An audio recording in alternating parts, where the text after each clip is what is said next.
Welcome everyone in my channel Linovatic Academy once again, and this is Vivek Misra, and today I will tell you guys the type of sentences and उसके पहले मैं आपको बताना चाहता हूँ कि आज का वर्ड ऑफ द डे क्या है हमारा वन वर्ड सब्स्टिट्यूशन। आप लोग अगर पहले से हमारे वीडियोस देखते हैं तो मैं आपको पहले ग्रामर पोर्शन के अलावा भी मैं आपको वर्ड ऑफ द डे आपको बताता हूँ वन वर्ड सब्स्टिट्यूशन में। तो आज का जो हमारा वर्ड ऑफ द डे है वो है होमोजीनियस। होमोजीनियस इसका मतलब होता है, पहले चीज तो आप लोग ये समझ लो कि जहाँ पे होमो लिखा है, होमो वर्ड जहाँ पे आ रहा है उसका मतलब होता है कि वो चीज किसी एक चीज से बिलोंग करती है। तो अगर होमोजीनियस की बात करते हैं इसका मतलब होता है कि एक ही प्रकार की चीजों या लोगों से बना हुआ, एक ही प्रकार की चीजों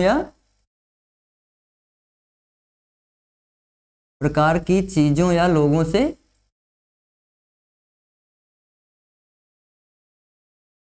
बना हुआ। ये वर्ड आप लोग सुनते होंगे नॉर्मल स्पीकिंग में भी या फिर आपके सब्जेक्टिव टॉपिक्स में भी आपको मिलता होगा ये वर्ड। तो इसका मतलब यही होता है एक ही प्रकार की चीजों से या लोगों से बना हुआ।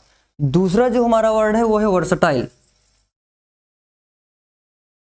इसका मतलब होता है हिंदी में कि विभिन्न प्रकार की प्रतिभाओं से युक्त। आप अगर किसी को बोलना है कि ही इज अ वर्सटाइल गाय, इसका मतलब हो गया कि he is a multi talented guy, he can work in different domains, मतलब कॉम्पिटेंट इन मैनी एरियाज। इसका मतलब होता है कॉम्पिटेंट इन मैनी एरियाज, विभिन्न प्रकार की प्रतिभाओं से युक्त व्यक्ति जो होता है उसको बोलते हैं वर्सटाइल। अब हम आज थोड़ा सा आपको एक दूसरा टॉपिक बताते हैं। इसी हम हमारा जो वन वर्ड सब्स्टिट्यूशन था वो मैंने आपको बता दिया आपको आज का डे का। एक वर्ड है डेमोग्राफी। आज हमने टारगेट किया था कि मैं आप लोगों को बताऊंगा कि किसी चीज की स्टडी करते हैं तो उसको क्या बोलते हैं, बट आज का जो हमारा वर्ड है वो है डेमोग्राफी। तो जब कोई पॉपुलेशन की स्टडी करता है, मीन्स स्टडी ऑफ पॉपुलेशन जो होती है उसको बोलते हैं डेमोग्राफी। जैसे स्टडी ऑफ पॉपुलेशन की जो स्टडी कर रहा है जो पॉपुलेशन की, उसको बोलते हैं डेमोग्राफी। अब हम फिर से वापस आते हैं, जैसा मैंने आपको स्टार्टिंग में बताया वीडियो के कि टाइप्स ऑफ सेंटेंसेस की बात करते हैं। पहला जो होता है वो होता है असर्टिव। इसको डिक्लेरेटिव सेंटेंस भी बोलते हैं, असर्टिव और डिक्लेरेटिव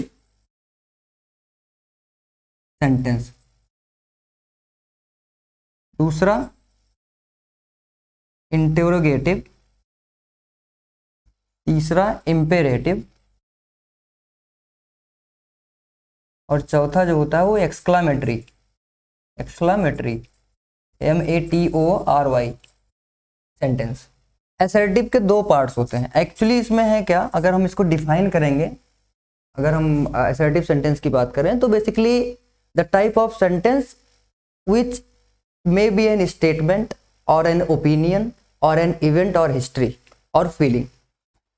इस टाइप के जो सेंटेंस होते हैं जहाँ पे इस तरह के मीनिंग निकलती है उस सेंटेंस में, उनको बोलते हैं डिक्लेरेटिव या assertive sentence. But declarative and assertive sentence can be इधर अफर्मेटिव, जिसको आप पॉजिटिव सेंटेंस बोलते हो हिंदी में सकारात्मक वाक्य, और या फिर नकारात्मक जिसको इंग्लिश में आप नेगेटिव बोल सकते हो।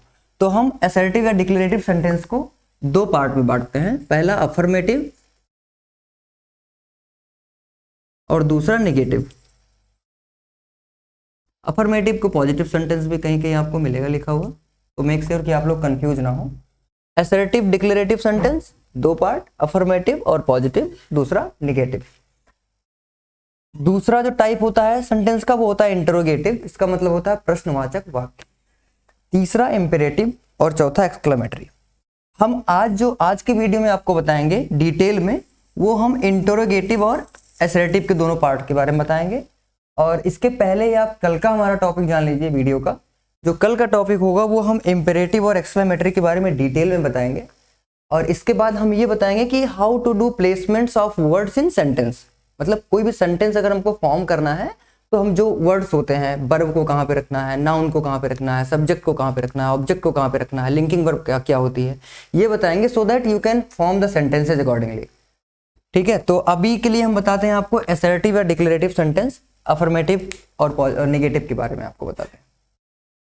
तो एक सेंटेंस में लेता हूं, मैंने आपको जैसा कि बताया कि स्टेटमेंट है, कोई ओपिनियन है, कोई फीलिंग है, कोई इवेंट है या कोई हिस्ट्री है, उसके बारे में जब आप बात करते हैं किसी सेंटेंस में, तो जो उस टाइप का सेंटेंस होता है वो असर्टिव सेंटेंस होता है।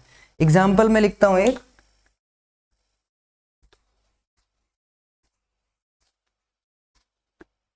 Alex is a good baseball player.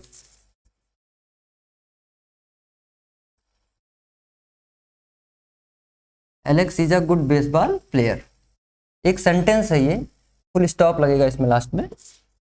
ये एक स्टेटमेंट है, एलेक्स एक अच्छा बेसबॉल का खिलाड़ी है, तो ये एक स्टेटमेंट है। यहाँ पे कोई भी नकारात्मक साइन हमको नहीं दिख रहा है सेंटेंस में, पहली चीज तो ये है। और ये एक स्टेटमेंट है, जैसा मैंने आपको ऑलरेडी डेफिनेशन में ही बताया असर्टिव सेंटेंस के या डिक्लेरेटिव सेंटेंस के, कि एक चीज डिक्लेयर कर रहा है ये कि ये स्टेटमेंट है। अगर ये कोई ओपिनियन होता है, फिर कोई फीलिंग होती या इवेंट होता है या हिस्ट्री होती, तो ये डिक्लेरेटिव सेंटेंस होता। तो यहाँ पे एक स्टेटमेंट है, ये हमारा हो गया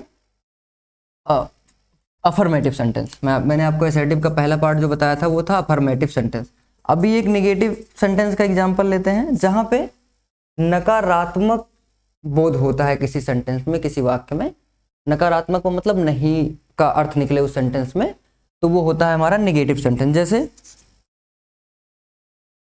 ही is not a good player, he is not a good player.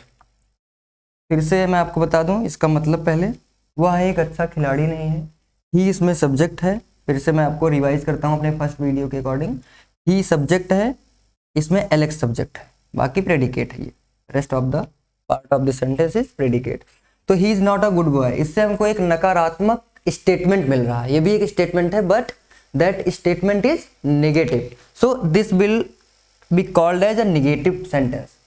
ये हो गया। तो ऐसे ही ढेर सारे और एग्जांपल्स हैं समझने के लिए, असर्टिव के लिए या फिर अफर्मेटिव और नेगेटिव के लिए। जैसे आप कह सकता हूँ कि I do not know how to read, I do not know how to play the cricket. तो ये आई डू नॉट नो, मैं ये नहीं जानता हूँ कि क्रिकेट कैसे खेलते हैं, आई डू नॉट नो कि कैसे पढ़ते हैं, आई डू नॉट नो कैसे जाते हैं, I do not know how to go there, I do not know how to swim, मैं तैरना नहीं जानता हूँ। ठीक है, तो इसमें नहीं का बोध हो रहा है, नकारात्मक स्टेटमेंट, नेगेटिव स्टेटमेंट आ रहा है, तो ये type of a negative sentence है।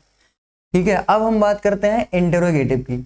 तो पहले तो आपको इंटरोगेटिव का मतलब मैं बता दूं, इंटरोगेटिव का मतलब होता है किसी चीज को इंटरोगेट करना। आप बोलते होंगे ना कि इंटरोगेट करना, जब कोई आप ऐसे समझिए कि कोई मतलब किसी कोई जेल में होता है या कोई कोर्ट में होता है, तो उसको इंटरोगेट करती है। ठीक है, आपको कोर्ट में भी इंटरोगेट करना, कहते नहीं कि पुलिस उनका इंटरोगेट कर रही है या फिर उनका कोर्ट में इंटरोगेशन चल रहा है, मतलब उनसे सवाल जवाब करना। ठीक है, तो बेसिस ऑफ आप कह सकते हो function, directly asking a question, it means कि जहां पे आप क्वेश्चन आस्क कर रहे हो, डायरेक्ट किसी से कुछ पूछ रहे हो, वो इंटरोगेटिव सेंटेंस का बोध कराता है। अब इंटरोगेटिव में दो तरीके से सेंटेंस हो सकते हैं, एक तो यस और नो में उस इंटरोगेटिव का जवाब दिया जा सकता है। अच्छा, एक चीज और आपको ध्यान में रखना होगा कि जो ये अफर्मेटिव सेंटेंस और नेगेटिव सेंटेंस है, असर्टिव और डिक्लेरेटिव, इसका जो पार्ट है अफर्मेटिव और नेगेटिव, इसके लास्ट में, सेंटेंस के लास्ट में हम फुल स्टॉप यूज करते हैं। और जो इंटरोगेटिव सेंटेंस होता है उसके लास्ट में हम क्या करते हैं, इंट्रोगेशन मार्क लगाते हैं, इसको प्रश्नवाचक चिन्ह बोलते हैं। ठीक है, इसके बिना आपका ग्रामेटिकली सेंटेंस करेक्ट नहीं होगा, भले ही आप क्वेश्चन क्यों ना पूछ रहे हो किसी से। तो इंटरोगेटिव सेंटेंस भी दो तरह से होता है। एक टाइप का तो क्वेश्चन ये होता है कि उसमें पूछ सकते हो आप किसी से और उसका जवाब यस या नो में होता है। मतलब आप जैसे पूछ सकते हो कि इज स्नो वाइट, आप जैसे कह सकते हो इज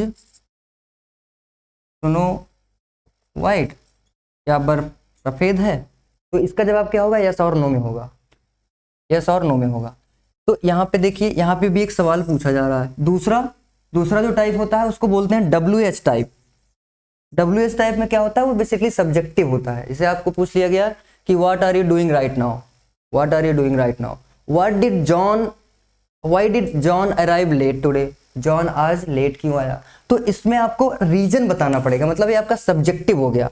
सब्जेक्टिव का मतलब आप यस या नो में जवाब नहीं दे सकते इसको। अगर मैंने आपसे पूछ लिया कि आप क्यों नहीं आए, तो आप नहीं कह सकते ना हाँ या नहीं, आपको अपना सब्जेक्टिव रिस्पॉन्स देना होगा कि because I did not get any conveyance, ऐसा आप कुछ एग्जाम्पल आंसर दे सकते हैं, रिप्लाई कर सकते हैं उसमें।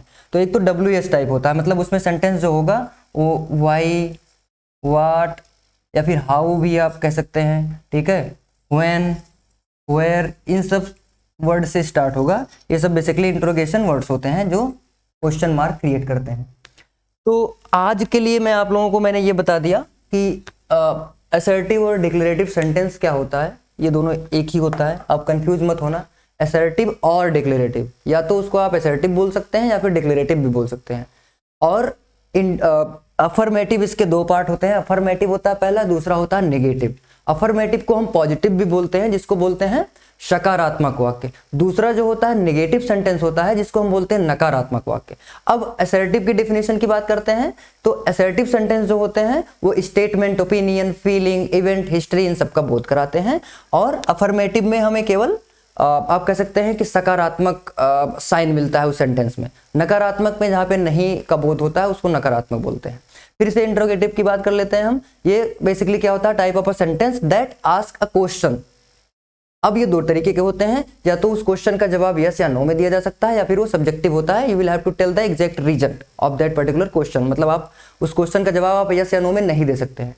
तो आज के वीडियो में हम इतना ही आप लोगों को बताएंगे, सो दैट यू कैन, मैं आप लोगों को एक एक टॉपिक छोटा छोटा इसलिए लेके चल रहा हूँ, सो that you can practice at your home, right. मेरे यहाँ बताने से मैं एक दिन में आपको पूरा टॉपिक कवर कर सकता हूँ, टाइप ऑफ सेंटेंसेस। 15 मिनट की जगह मैं आधे घंटे का वीडियो आपके लिए बना सकता हूँ, 1 घंटे का बना सकता हूँ। बट उसमें होगा क्या, आप वीडियो देख लोगे, बट उसमें आप बोर हो गए। आप लोग छोटा वीडियो बनाऊंगा, हमें भी पता है आप लोग पढ़ाई करते हैं, आप लोगों के पास इंग्लिश में टाइम देने के लिए कम है, आपको मैथ भी पढ़ना है, आपको और भी प्रिपरेशन करनी है सब्जेक्ट्स की। तो इंग्लिश हम इसलिए थोड़ा थोड़ा पढ़ा रहे हैं, so that you can give time to another subjects as well, इसलिए। अदरवाइज अब मैंने आपको बताया कि मैं आपको कल बताऊंगा कि इंपेरेटिव सेंटेंस क्या होते हैं, उसके एग्जाम्पल बताऊंगा, एक्सक्लेमेटरी सेंटेंसेस क्या होते हैं उसके एग्जाम्पल बताऊंगा, और किसी भी सेंटेंस में जो वर्ड्स का प्लेसमेंट्स होता है वो कैसे होता है वो बताएंगे। आज के लिए बस इतना ही। Thank you so much for being with me, and just wanted to request all of you once again, subscribe this Innovatic Academy our channel on YouTube, and you can view our videos, more videos on based on mathematics and quiz also. Thank you so much, have a great day ahead.